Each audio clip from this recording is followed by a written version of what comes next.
বিসমিল্লাহির রহমানির রহিম। হে জগতবাসী, আজ আমি শামীম আলী চিশতি আপনাদের সামনে আরও কিছু কথাবার্তা নিয়ে আসলাম।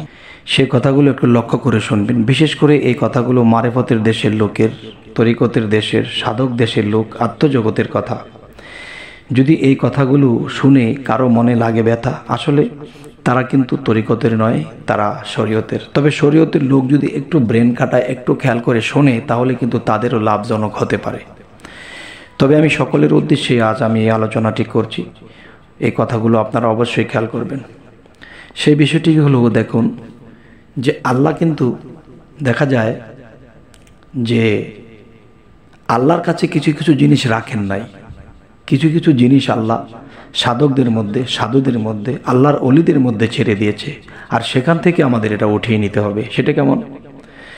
দেখা যায় আপনি একটা কলস নিয়ে গেছেন এবং আরেকটা কলস থেকে আপনি পানি ঢেলে আনবেন।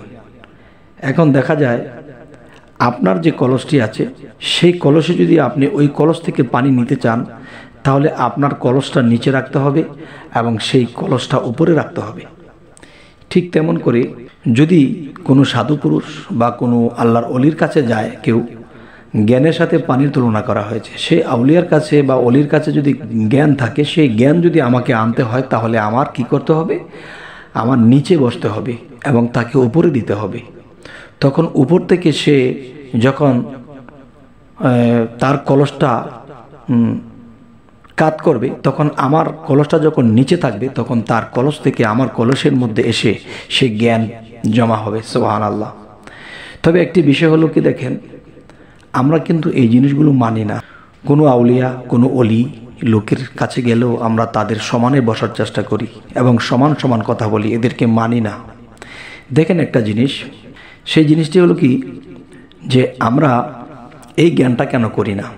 আল্লাহ কিন্তু সাধুর, যেমন আল্লাহর অলি, তার মাথার সাইডে কিন্তু আমার জ্ঞান পাওয়ার কিছু নেই। আমার জ্ঞান নেব আমি সেই আউলিয়ার বা অলির চরণ থেকে। সেটি কেমন? দেখেন, আমি যখন দেখব একজন আউলিয়া বা একজন আল্লাহর অলি চেয়ারে বসে আছে বা সিংহাসনে বসে আছে বা একটা উঁচু স্থানে বসে আছে, তখন গিয়ে তার পায়ে আমি সালাম করব। সালাম করতে গেলে কিন্তু আমার মাথাটা নিচের দিকে ঝুঁকেছে বা আমি নিচে গেছি। তখন কি হচ্ছে? তখন আমাকে যখন তুলে দেবে যে বাবা থাক থাক, তোমার জন্য দোয়া রইল, আল্লাহ বাঁচিয়ে রাখুক, যখন তিনি এই কথাটা বলবে, তখন কিন্তু তিনিও আমার দিকে ঝুঁকেছে। যখন সেই আমি কলস রূপের নিচে তার সালাম করতে গিয়ে আমি ঝুঁকে গেছি, তখন কিন্তু আমাকে উঠাতে গিয়ে সেই আল্লাহর অলি নিজেও ঝুঁকে গেছে। আর সেই ঝোঁকার মধ্যে আপনার কি লাভ হয়েছে জানেন? সেই ভরা কলস থেকে আপনার খালি কলসটা ভরপুর করে নিয়ে আসলেন। আলহামদুলিল্লাহ, আলহামদুলিল্লাহ। এই জগতবাসী, যে আমি যখন একজন অলি আউলিয়ার কাছে জ্ঞান অর্জন করব, তখন আমি নিচে বসবো, তখন উপরের কলসটার থেকে আমার কলসটা ভরপুর হয়ে যাবে। তখন আল্লাহ কি বলেছে? কিছু কিছু বিষয় আছে আমি আমার কাছে রাখিনি, তোমরা আমার অলিদের কাছ থেকে আদায় করে নেবে, কৌশলের দ্বারা, আদবের দ্বারা এবং ভদ্রতার দ্বারা, সেবার দ্বারা। একজন আউলিয়াকে সেবা করতে হবে, যত্ন করতে হবে। একজন আউলিয়ার হাত রাসূলের হাত, আর রাসূলের হাতই আল্লাহর হাত। তাই আমি আল্লাহর হাত পাবো কোত্থেকে? একজন অলির হাত যখন আমি ধরবো, তখনই রাসূলের হাত ধরা হলো। আর এই কথাটা আল্লাহ কোরআনে কোথায় বলেছে? আল্লাহ এই কথাটা কোরআনে কোথায় বলেছে? কোরআনে ওই জায়গাতেই বলেছে, সূরা ফাতা এবং 10 নম্বর আয়াত। সে আয়াতে কি বলেছেন? যে হে রাসূল, আপনার হাতের উপরে যারা হাত দিয়েছে তাদেরকে বলে দিন, তাদের হাতের উপরে আমি আল্লাহর হাত আছে। সুবহানাল্লাহ।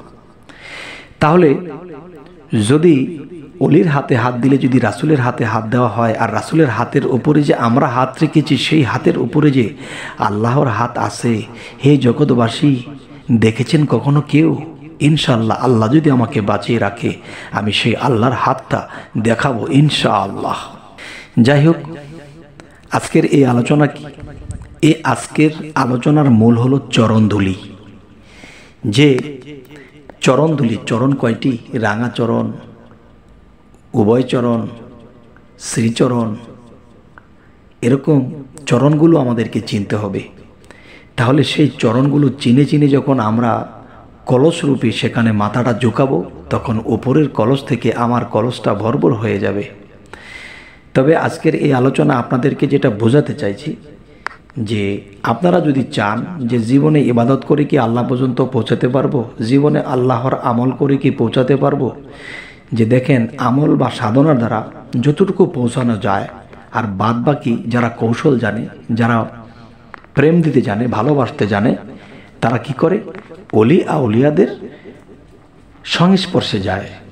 অলি আউলিয়াদের সংস্পর্শে যাইয়া তারা কি করে, সেই অলির চরণ ধুলা তার মাথায় মাখে এবং সেই অলির কাছে যাইয়া অলিকে সেবা করে, তার সাথে ভালো ব্যবহার করে, তাকে একটু যত্ন করে এবং তার দিকে মাথাটা ঝুঁকায়। আর সেই অলি আউলিয়ার কালবের মধ্যে কে বসা, আল্লাহ বসা।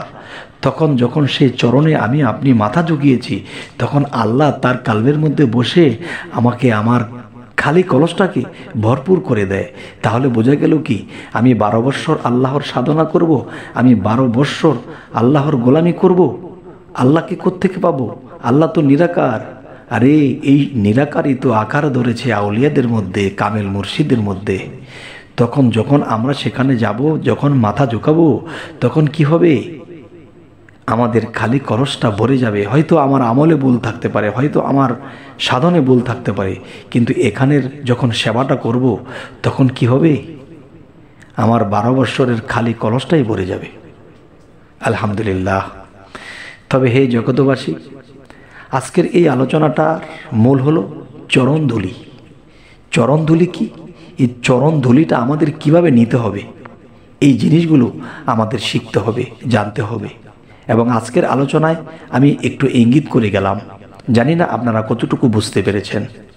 তবে হে জগতবাসী, আমাদের এই চ্যানেলের আলোচনা যদি আপনাদের ভালো লাগে তো অবশ্যই সাবস্ক্রাইব করে রাখুন। পরবর্তীতে আপনাদের সাথে যেন আমাদের সাক্ষাৎ হয়, 2-4টা কথা বলতে পারি, এবং আমাকে কমেন্টে জানাবেন, এবং আমাদেরকে কমেন্টে জানাবেন।